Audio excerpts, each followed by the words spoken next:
So in this video, we are going to continue to study locks. So in the previous videos, we studied spin lock, ticking lock, and CLH locks.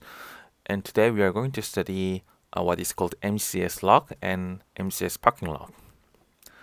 So MCS lock is a variation of CLH lock in that, so it is the same. It is a linked list, but it is trying to take into account what is called NUMA, non-uniform memory access. So in CLH log, one of the problems regarding performance is that the nodes allocated in a thread is deallocated by the next thread. So if the lock turns from A to B, then the node is allocated by A, and then it is deallocated by B. So it is a little bit problematic in terms of performance because the memory allocator works better if an allocation is always deallocated by the same thread. So MCS lock is trying to do that. All the allocations are deallocated by the same thread, but yeah, that is basically the motivation of this MCS lock. So in this video, we are going to study the key ideas of those two, MCS and MCS parking lot. So MCS parking lot is that if it didn't acquire the lock, then instead of doing a spin loop, then it is just sleeping. So the thread doesn't consume the CPU times more. It is just sleeping instead of looping and looping again. So because it is problematic for performance and energy consumption. So instead, it is just going to sleep, and operating systems will give turn to other threads. That is basically the motivation of all the MCS parking lot. So now we are going to go to the code. So we are going to see the MCS lock. So the node is almost the same with the CLH lock. It has a variable that is indicating whether the lock is acquired or not.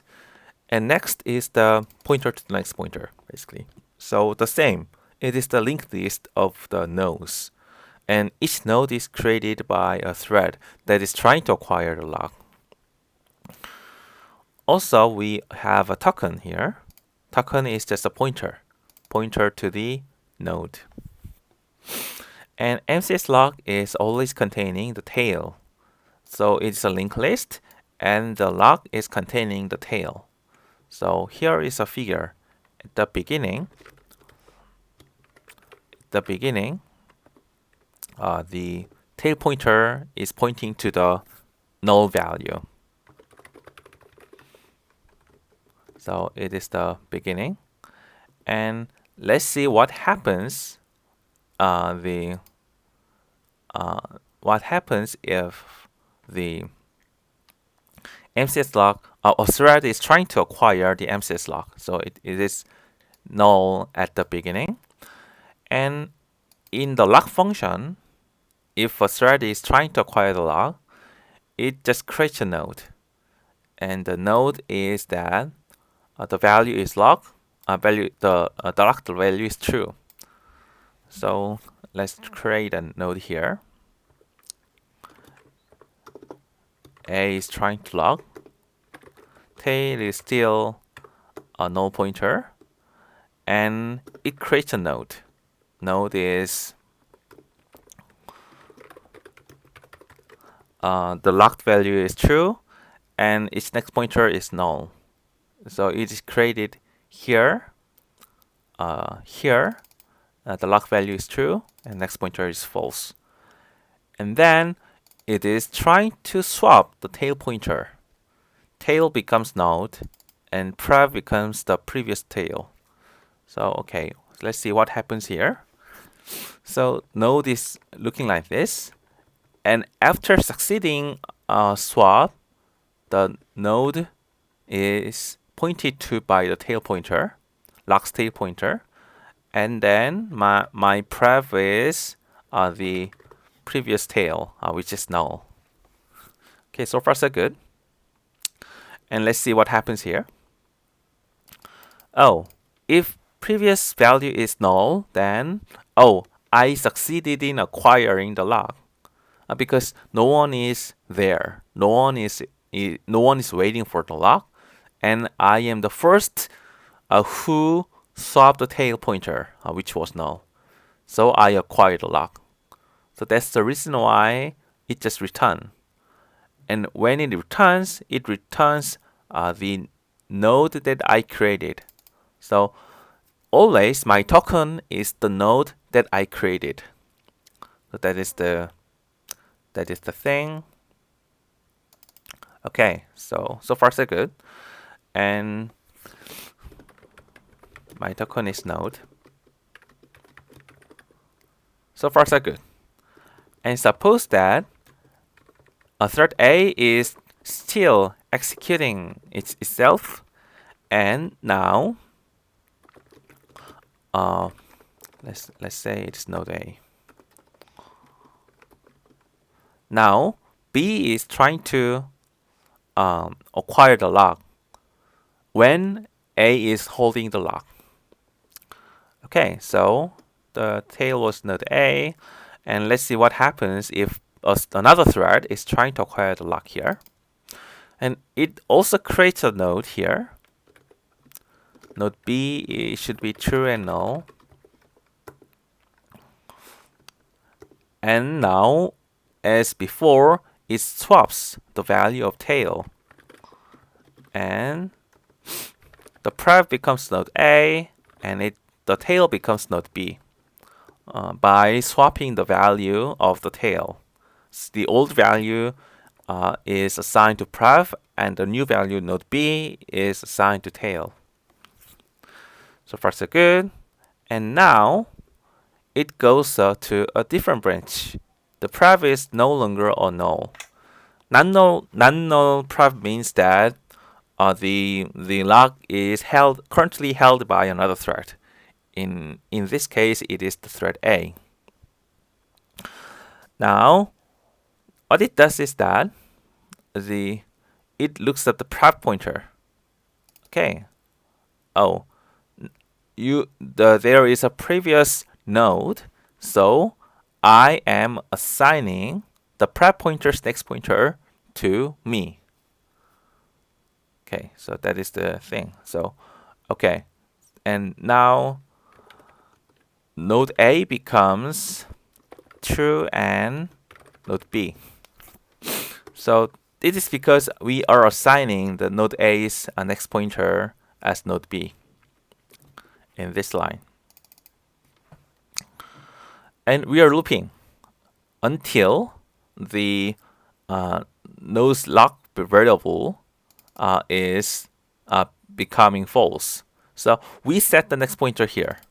So what it does is that it hopes that the previous thread is going to unlock me by reading my own node here. So we set that node A's next pointer is node B, and when A calls unlock, then it is going to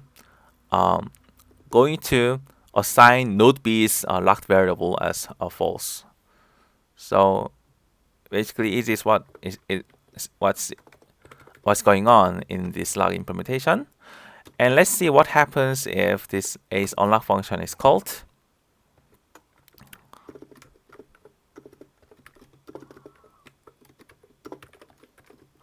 Okay, so far so good. And let's assume that B is still working. B is pinning here. It is not finished here. It is trying to lock the function by looking at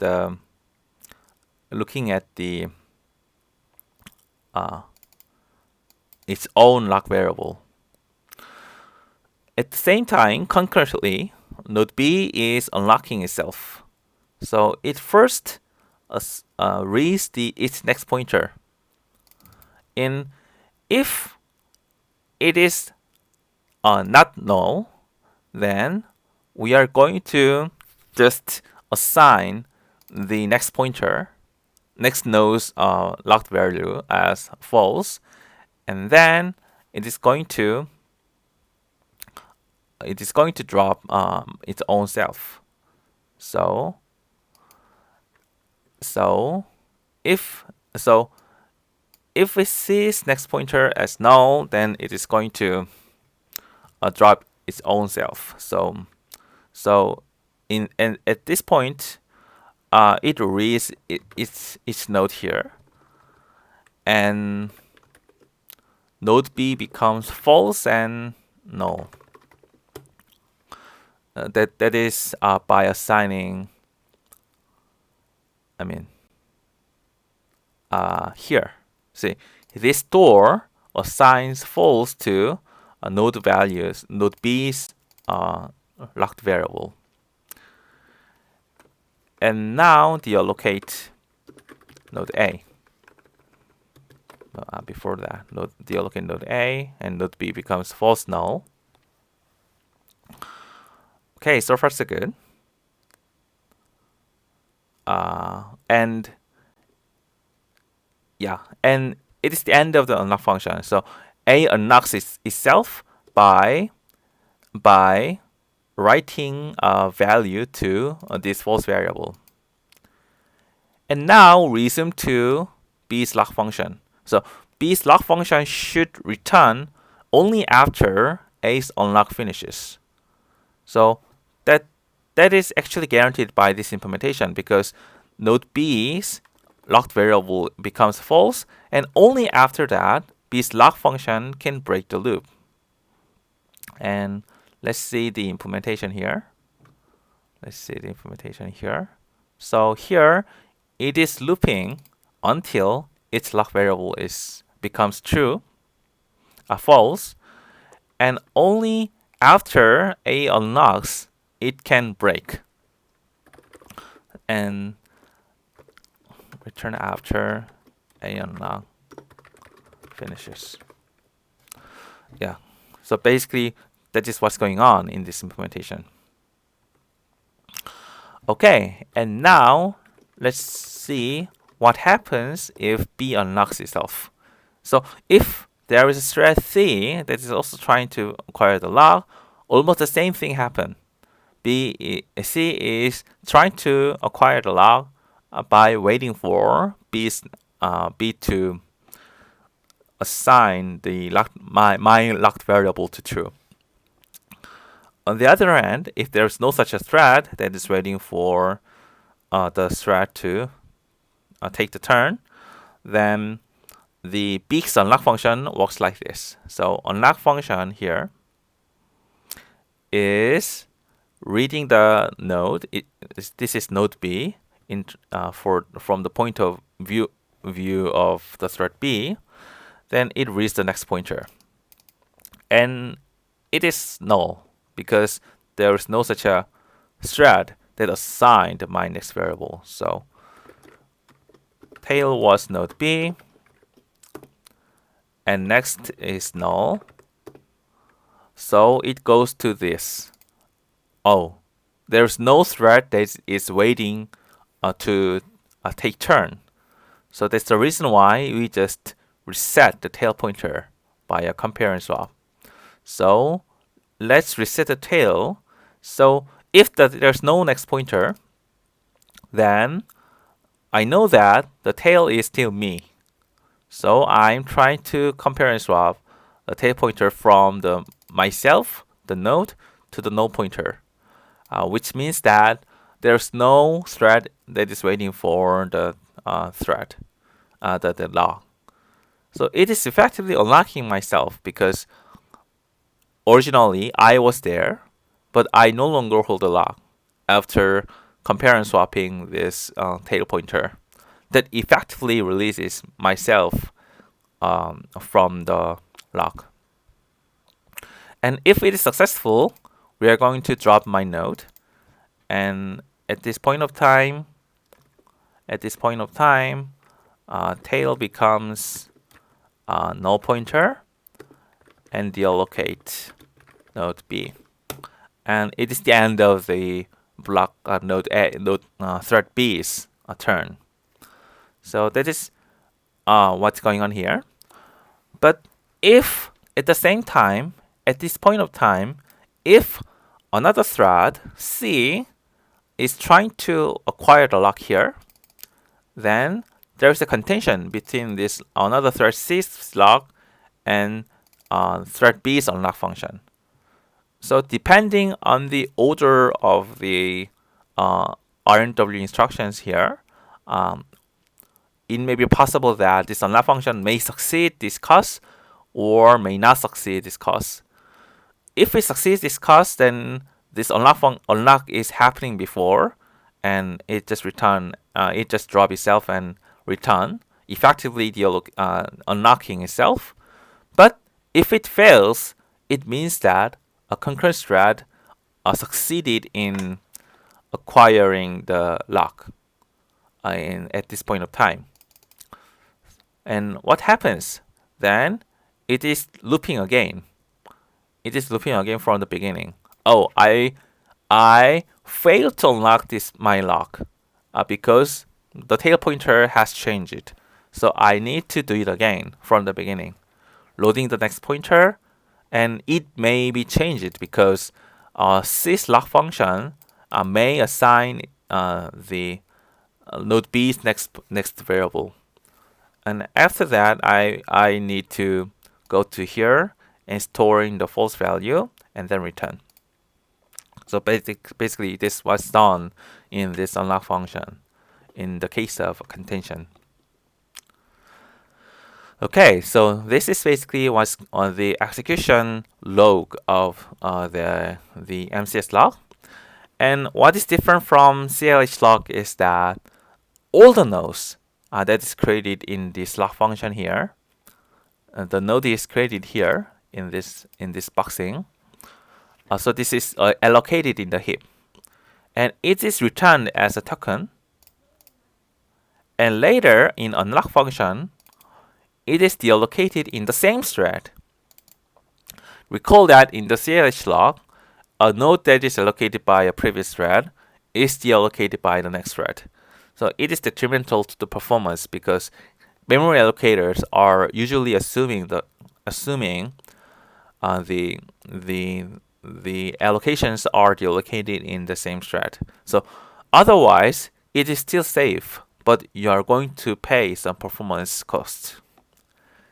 But in this implementation, a node is allocated and deallocated in the same thread, and that is better for performance than CLH logs. But instead, the implementation is a little bit more complicated. So it needs to check the next pointer and swap the tail pointer, etc. So you need to understand what's going on here in order to, and you need to pay more attention than the CLH log. Okay, so far so good. And let's turn to the MCS parking lot. And the only difference is that each node is having a thread, what is called thread. Just you can think of it as ability to sleep. So it is just an ability to sleep instead of doing nothing very special or nothing very fancy. It is just a mechanism to sleep in the Rust programming. And it is almost the same. So the tail, the lock contains the tail pointer. And when you create a node, you are going to remember your own thread.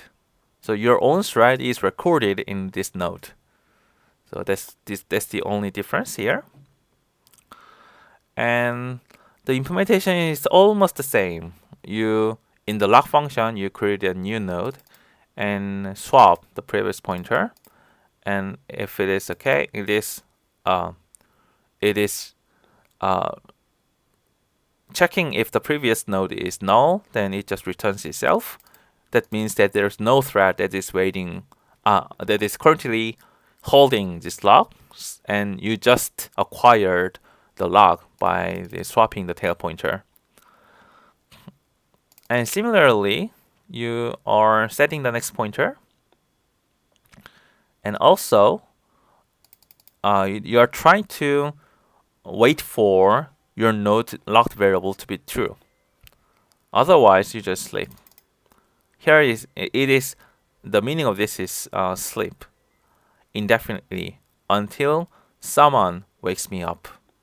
You're parking yourself into a parking lot and waiting for someone else to wake you up. So you're parking here. And who unparks it or who wakes it up? It is the unlock function of the previous thread. So in the previous thread unlock function, you read the next pointer, and if it's not null, then you're going to store the locked variable of the next pointer as false, so that in this while loop it can wake up. It can break the loop. But also you are unparking the thread. You're unparking the thread so that it is going to wake up from the parking. So it is sleeping indefinitely. Without unparking, the thread is no longer given the turn. In order to avoid that, you need to unpark it so that the OS will schedule the thread, this thread again, and so that this thread can break this loop and return from the lock function here. So that is basically MCS parking lot. The only difference is use of this park and unpark. And please note that this unpark happens after storing this value. You may see that it is a little bit complicated because you may think that, oh, why don't you just unpark here instead of cloning the thread and then write the store variable here? But it may introduce a deadlock.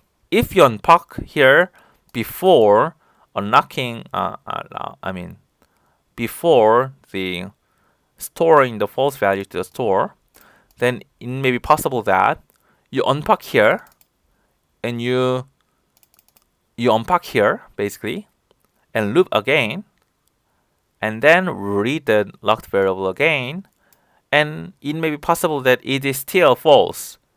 It is still true because maybe this instruction is not executed yet. So you park again. So it may happen if you unpark again. So you need to store the variable before unparking this thread. So in this way, you can avoid the deadlock. Also, I'd like to discuss a little bit about the orderings here. So the tail pointer is changed using a relaxed ordering.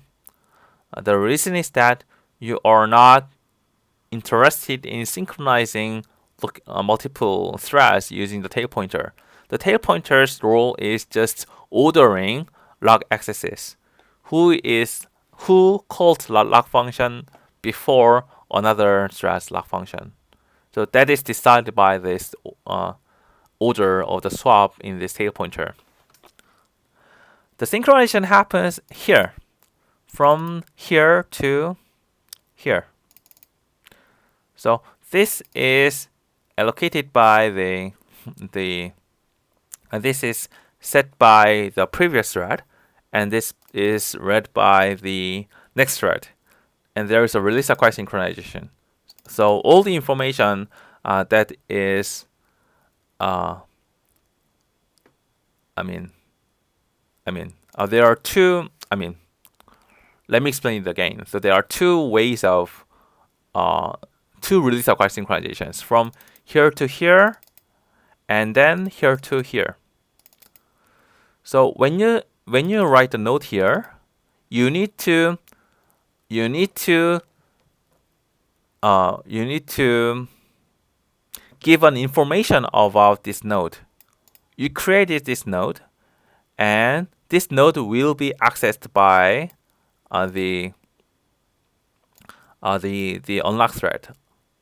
So this information should be transferred to this, but because the previous thread unlock function is accessing the next pointer. So that's the reason why we have to do release acquire here. The knowledge about the box node is transferred to this acquire so that this access can be safe. This access cannot be reordered across the allocation here, which may introduce use before allocation. On the other hand, there is a release acquire synchronization from here to here, which means that all the accesses that is done before this unlock function is transferred to the next thread lock function, which guarantees that if a thread is holding a lock, then it is accessing the latest value of the data. So that is guaranteed by this release acquire synchronizations. And also, there is another release acquire synchronization here. So, okay. There are two, let's try that. So I'll explain again. There are two release acquire synchronizations. So here to here, and here to here. Okay, that's the release acquire synchronizations inside this MCS and MCS parking lot. Okay, so far so good. And so far, we studied the implementations of those two locks. And in this slide, I'd like to explain the trade-offs of the lock again. So the key ideas of the locks was that the guaranteeing mutual exclusion by release acquire and guaranteeing fairness by ordering and waiting with different locations. And there are two key ideas. And this is this mutual exclusion by release acquire, it applies to all the locks: spin lock, ticket lock, CLH lock, MCS lock. They all are ordered by this release acquire synchronization. On the other hand, only ticket lock and CLH MCS locks are guaranteeing fairness by ordering and waiting with different locations. So MCS and CLH locks are ordering the accesses with a tail pointer. And after the lock orders are decided, they are waiting for with a new location for each node, for example. So they are ordering and waiting with different locations. So by doing so, they can guarantee the fairness. Also, usually the ordering location, for example, tail or next, it doesn't need to be release acquire because they are just ordering, and all the synchronization happens at these locations, the waiting locations. So that's the reason why ordering locations can be relaxed. They doesn't need any ordering. Okay, that is the things. And recall that ticket lock is trying to guarantee fairness by queuing compared to the spin lock. And the cons is that it has a little bit slightly complicated API than the spin lock. It returns a ticket, the number. CLH lock is improving scalability by using per critical section spin location. And that means that in the ticket lock, all the threads are waiting for the same location. But on the other hand, in CLH lock, you split the locations, and a thread is waiting for a single location, and a location is waited for by only a single thread. So by doing so, it can significantly improve the performance. because there is much less contention on the cache. It is a linked list of a spinning location basically, but the cons is that it has a space overhead. You need to allocate node for each critical section. And furthermore, MCS lock is trying to improve upon CLH lock by allowing that, by guaranteeing that a node is allocated and deallocated at the same thread always. But the cons is that it is a little bit more complicated, and furthermore, it has one additional concurrent swap, which may be detrimental to the performance. So before using these locks, you usually need to benchmark so that using which lock works best for your scenario. And finally, we learned MCS parking lot, which is a slight variation from this MCS lock. And in this lock, when you fail to log a function, log this one, then you park and waiting for the previous thread to unpark myself. It will significantly reduce the energy consumption by allowing the thread to sleep when it doesn't acquire the lock. Okay, so far so good. And yeah, but the cons is that when you just park and you are going, the parking itself is cost. It itself costs a little bit. So if there's a modest contention, then you will sacrifice the performance a little bit, because parking and unparking have a cost. So there was a paper, somewhat old paper on performance evaluations of these logs. So if you're interested, please go to this link and see what's going on there. There are a few questions about the logs. So please try to answer these questions on yourself. And I already explained a few of them. For example, why thread is cloned instead of parking on without cloning. So please answer these questions on your own so that you can better understand these log implementations. Also, there are many other variations of the logs. So please look at these codes and these keywords and codes if you are interested. So log is one of the most important concurrent programming objectives. So it has a very broad literature, and there are many log implementations and verifications. So please, if you're interested, please go look at those things. Okay, so in the next video, we are going to start studying the concurrent data structures, and insofar we studied logs and the primitives of the concurrent programming or the semantics. So they are all the backgrounds. So from now on, we are going to study what is much more interesting. It is concurrent data structures. So we are going to study the implementation strategies and the key criteria for those data structures. And at the end of this semester, we are going to study how to reclaim memories. What is the memory allocator and deallocator for concurrent data structures?